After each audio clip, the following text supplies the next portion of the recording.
আচ্ছা কোনছে আল্লাহ বড় না মানুষ বড়? তোর গাদা তুই কার হাতে কার জোড়া দেশ? কুড়াই আল্লাহ আর কুড়াই মানুষ। যেটা কবার কইছে ওইটা কন। আল্লাহ বড় না মানুষ বড়? আল্লাহই তো বড়।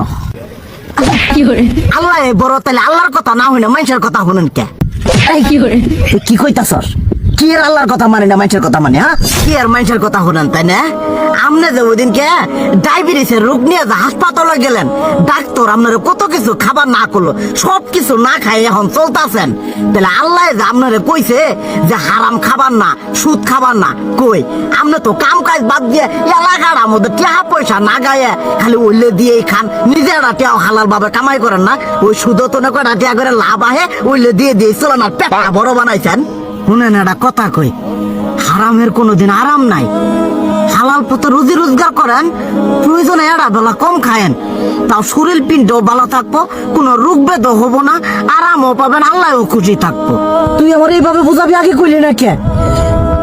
আসলে এই বিষয়টা তো আমি কখনো মাথায় এইভাবে নিই যে আমাদের কখনো ডাক্তার নিষেধ করলে ঠিকই আমরা নিষেধ মানি, কিন্তু উপর আল্লাহ যে কত কিছু নিষেধ করে দিয়ে সেটা মানি না।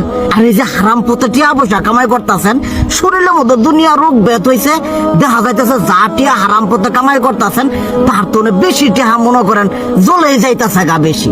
আজকের পর থেকে আমি আর এই হারাম সুদ খামো না, আমি হালাল পথে চলবো, হালাল টাকা পয়সা ইনকাম করবো। এতে করে যদি একবেলা কমও খাইতে হয় তবুও খামো, তবু আমি আর এই হারাম পথে চলবো না। আচ্ছা ঠিক আছে।